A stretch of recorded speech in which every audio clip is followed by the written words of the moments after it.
I was sitting in a window seat on a flight to Porto when my phone buzzed one last time before I switched it to airplane mode. It was my older son, Marcus. The message was 3 words: "Don't call us." I read it twice. Then I put the phone face down on the tray table, looked out at the tarmac, and took the first full breath I'd taken in about 8 months. My name is Daniel Mercer. I'm 51 years old. For 22 years, I was a structural engineer at a firm I helped build from 12 employees to over 200. I designed bridges, hospital complexes, university buildings. I coached Little League for 6 seasons. I never missed a parent-teacher conference. I was, by every external measure, a reliable man. None of that mattered the morning my wife of 19 years sat down across from me at the kitchen table, folded her hands like she was about to present a quarterly report, and told me she hadn't loved me in 4 years.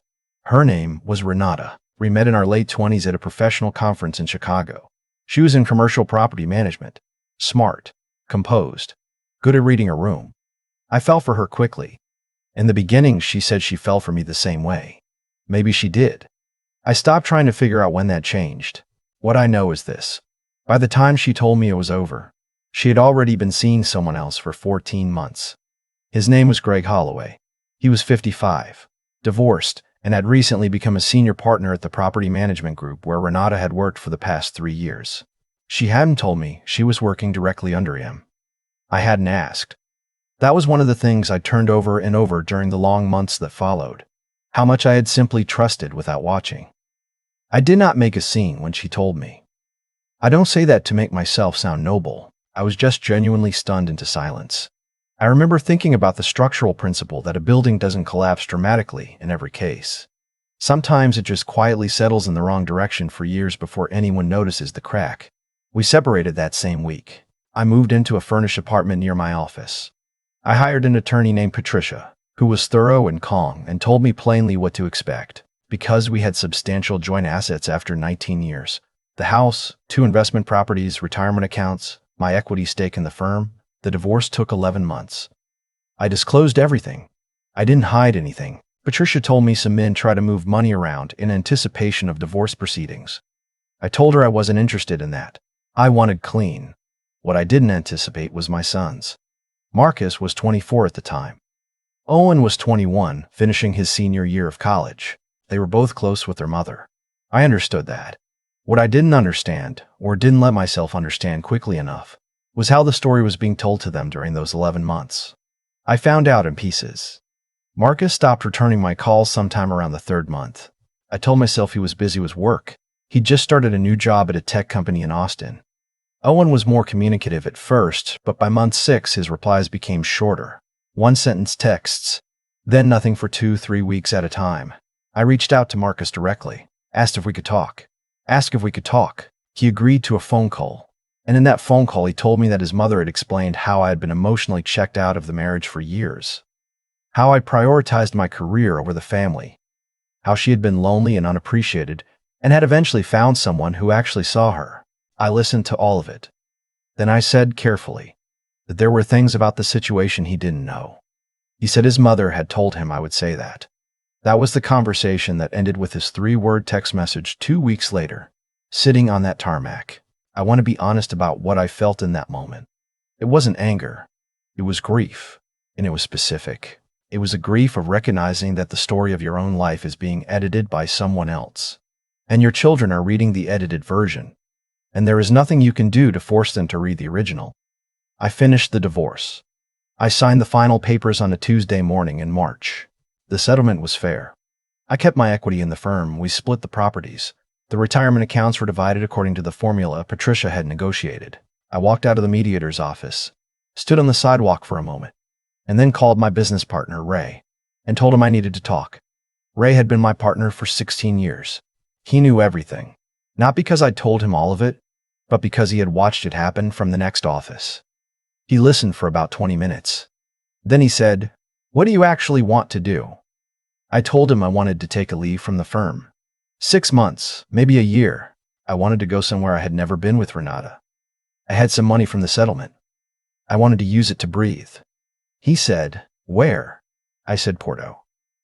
I don't fully know why Porto. I had been there once in my late 30s for a conference.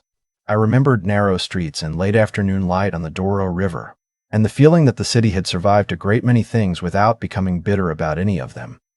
That appealed to me. I sublet my apartment, packed 2 large suitcases, put the rest in storage, and got on a plane. The first month in Porto I did almost nothing. I rented a small apartment in the Bonfim neighborhood, 2 flights up, with a kitchen window that looked out over terracotta rooftops. I walked a lot. I ate dinner alone at small restaurants and practiced my Portuguese badly. I slept more than I had in years.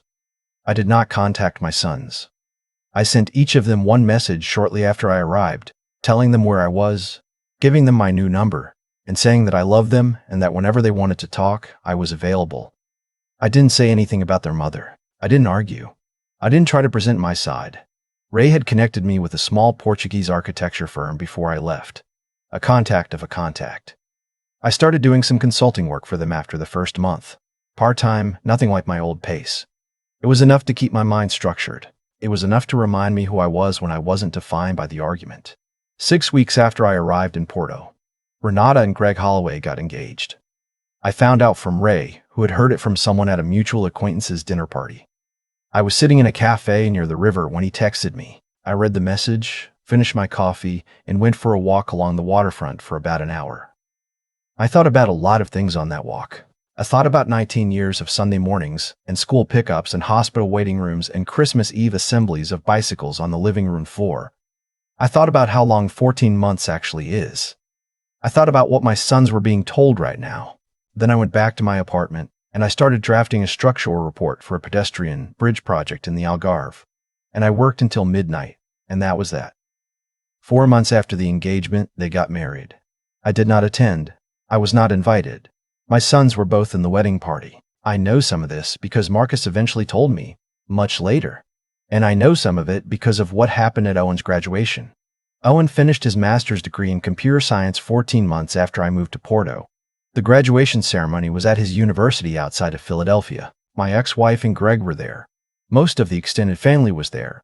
I was on the guest list because Owen, to his credit, and I say that with complete sincerity, had quietly added my name without telling his mother. I flew back to the United States for the first time since leaving. I did not tell Renata I would be there. I bought my ticket, booked a hotel 2 miles from campus, and showed up at the ceremony in a dark blue jacket with Owen's name written on the program in my hand. I sat in the back section of the auditorium. Renata and Greg were maybe 30 rows ahead of me. I could see the back of her head and his shoulder. Marcus was sitting next to them. I watched my older son lean over and say something to Greg, and I watched Greg laugh, and I looked back down at the program. I want to tell you what I felt, because I think it matters.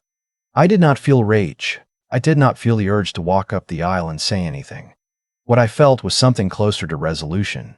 The kind you feel when a structure finally settles into its load-bearing position, and you understand that all the stress calculations you did at 2 in the morning actually held. What I felt was, I am still here. After the ceremony, there was a reception in a courtyard outside the building. Owen found me within about 10 minutes. He stopped when he saw me, and then he walked directly toward me and hugged me without saying anything first. He held on for a long moment. When he pulled back, his eyes were red. He said, "I'm glad you came, Dad." I said, "I wouldn't have missed it." We talked for about 20 minutes in a corner of the courtyard. He told me things had been complicated at home. He didn't go into detail, and I didn't push. He said that some things had come up recently that he was still thinking about. I told him I wasn't going anywhere, and that whenever he was ready to talk, I was there. And then he said, "Marcus is here. Do you want me to?" I said, "Only if he wants to." Owen nodded and walked back toward the crowd. Here's what happened next, and I'm going to tell it the way it happened, without dramatizing it, because the actual facts are dramatic enough. There was a man at the reception named Tom Aldrich. Tom was a former colleague of Greg Holloway's. They had worked together at a different firm about 8 years earlier, before Greg joined Renata's company. Tom had been invited, I later understood, by Owen's thesis advisor, who knew him socially. He was not there because of me. I had never met Tom Aldrich before that afternoon. At some point during the reception, Tom found himself standing near Renata and Greg. I was across the courtyard and did not hear what was said initially. What I can tell you is what Owen described to me later. Tom had apparently run into a mutual acquaintance recently who had mentioned, in passing, that Greg Holloway had married his former employee, Tom had been puzzled by this because he had a clear memory of Greg, during their time at the same firm, speaking very specifically about his philosophy regarding workplace relationships, namely that he considered them a form of leverage. Tom had always found this uncomfortable. He had never said anything publicly. Standing there at a graduation reception with a glass of white wine, looking at the man his former colleague had become, he apparently decided that the right moment had finally arrived. He did not make a speech. He did not stand on a chair. He simply said to Renata, in a normal conversational tone that several people nearby heard clearly, "I just want to say that I always thought you were sharp enough to see through Greg's pattern. He ran the same play at our old firm. I hope this one ends differently for you." Then he congratulated Owen and left the reception. Renata went very still. From what Owen told me, Greg said something to her quietly, and she stepped away from him, and the two of them had a conversation near the edge of the courtyard that Owen described as visibly tense. Marcus, standing nearby, heard enough of it to understand what was being discussed. I did not know any of this was happening in real time. I was at the other end of the courtyard talking to Owen's thesis advisor about the pedestrian bridge project I'd been working on in Portugal. I found out when Marcus walked up to me. I will tell you honestly, I did not expect that. I'd been watching the door in my peripheral vision, half expecting Renata to see me and come over with whatever version of this conversation I was going to be handed. I was not expecting my older son to materialize in front of me with an expression I had not seen on his face since he was about 12 years old. Uncertain, a little ashamed, trying to find the starting point of something complicated. He said, "Dad." I said, "Hey, Marcus." He stood there for a moment. Then he said, "Can we talk?" "Not right now. But can I come to your hotel later, or call you?" I said, "Of course." We met that evening at a restaurant near the hotel. Marcus and I sat across from each other for 2 hours. He talked. I mostly listened. He told me about the past 2 years, the things he'd been told, the way they'd been presented to him, the gradual accumulation of small details that had slowly stopped adding up. He told me that some things Greg had said recently had struck him as strange. He told me that what happened at the reception had cracked something open that he'd been keeping closed because it was easier than looking at it. I did not say I told you so. I want to be clear about that. Not because I'm trying to make myself look good, but because it genuinely wasn't what I felt. What I felt was relief so large it was almost physical. I said, "I'm not interested in going back over all of it. I just want to know where we go from here." Marcus looked at the table for a long time. Then he looked up and said, "I'm sorry, Dad. I think I owed you that a long time ago." I said, "You were working with the information you had." He shook his head. "I should have asked you. I should have asked you." I said, "You're asking now." We sat there for a while after that without saying much. The restaurant was mostly empty by then. A bus went past outside. Marcus ordered coffee he didn't really drink. Before we left, I told him I was going back to Porto in 4 days. I told him the firm there had offered me a full consulting contract, and I was considering taking it for at least another year. I told him there was a guest bedroom in the apartment and that both he and Owen were welcome anytime, no advance notice required. He said he'd look at his calendar. I flew back to Porto on a Thursday morning. Ray called me from Denver that afternoon. He had heard through the professional circuit that Greg Holloway was under internal review at his firm. Something about the structuring of a property acquisition deal that hadn't been disclosed to the client properly. Whether that had any connection to what Tom Aldrich said at the reception, or whether it had been building independently, I have no way of knowing. I didn't ask questions about it. It wasn't my situation to manage. Ray asked me if I felt vindicated. I thought about it for a moment. I said, "I feel like I'm standing in my kitchen in Porto and it's almost 6 in the evening and I should probably go buy something for dinner." He laughed. He said, "That's a yes. I want to tell you about the bridge before I finish." The pedestrian bridge I'd been consulting on was a modest project by the standards of my career. A crossing over a small river in a market town in the Algarve, commissioned by the municipal government, intended for foot traffic and cyclists. Simple loads, clean lines, good materials. The kind of project that gets done without anyone writing an article about it. I had been working on the structural calculations for about 3 months when the project lead, a Portuguese architect named Filipa, asked me if I wanted to be present for the foundation survey. I said yes. We drove down together on a Wednesday in early autumn, and I stood on the riverbank in the morning light and watched the survey crew work. And I thought about how long this bridge would probably stand after both Filipa and I were gone. There is something clarifying about building things designed to outlast you. It puts the arguments in proportion. Marcus came to visit Porto 6 weeks after the graduation. He stayed for 10 days. We walked a lot. We ate a lot. We talked about his job, his apartment in Austin, a woman he was seeing. We talked about Owen, who had taken a position at a software company in Boston and was doing well. We talked, carefully and then less carefully, about the family we had been and what shape it would take from here. One evening we were walking along the Douro just before sunset, and Marcus said, out of nowhere, "Did you know this was going to happen? Like, when you left, did you know things would eventually work out?" I thought about that for a moment. I said, no. I knew that staying in Denver and being angry was going to cost me things I couldn't afford to lose. I didn't know what leaving would give me. I just knew it was the right direction. He was quiet for a while. Then he said, "I think that's actually kind of brave." I told him I wasn't sure it was brave so much as practical. He said, "I think sometimes those are the same thing." Owen flew over for Christmas that year. Both of them.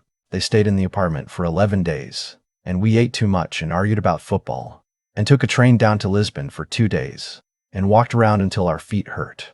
On Christmas Eve, we video called my sister in Colorado and their aunt in Virginia, and Owen made a dish he'd been experimenting with that turned out well enough that Marcus grudgingly admitted it was good. I stood in the kitchen doorway watching them argue about something trivial and loud, and I thought about how much I had almost lost. Not because of Renata, because of what I almost became in response. The bitterness, the litigation by proxy, the years of trying to correct the record instead of simply living forward. The best thing I did was get on that plane, not to run, not to hide, but to go somewhere quiet enough that I could remember what I actually valued, as opposed to what I was afraid of losing. Those are different things. It took me a while to understand how different. The bridge opened in April. Small ceremony. Local officials. A few journalists from regional papers. Philippa gave a short speech. I stood off to the side and watched people walk across it for the first time. Kids on bikes, an elderly couple, a man with a dog who stopped in the middle to look at the water. It will stand long after all of us are gone. That's enough.